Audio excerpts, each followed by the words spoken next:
Well. How the turntables?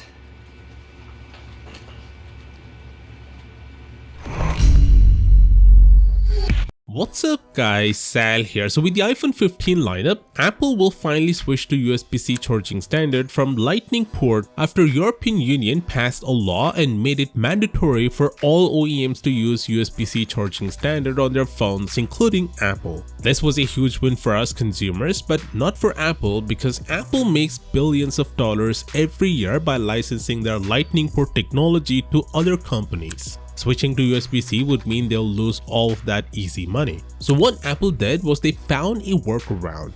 Apple decided that they'll limit the USB-C functionality on the iPhone 15 lineup for cables that are not approved by Apple by including a small chip inside the USB-C port. It means if you have a Samsung cable or any other USB-C cable, it will perform poorly. It will charge at a slower rate and also transfer the data at slower speeds. Apple is doing it for two reasons: A, so that you can directly buy the USB-C cable from Apple itself, and B, if a third-party company wants to make USB-C cables for iPhones, then they first need to join the Made for iPhone program and pay royalties to Apple. In either case, Apple is making money just like they are doing with their Lightning port tech.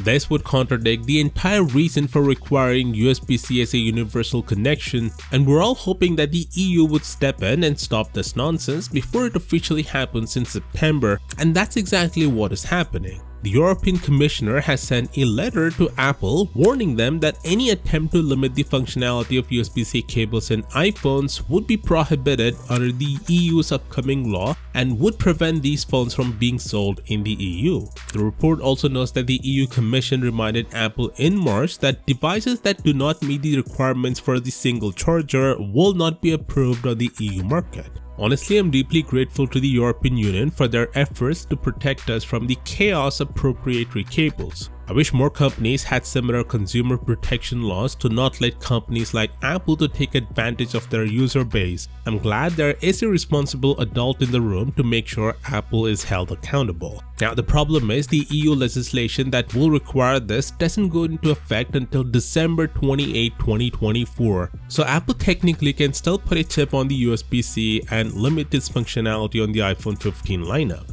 But will they? Remains to be seen. Let me know your thoughts down in the comments, and I'll see you tomorrow. Peace out.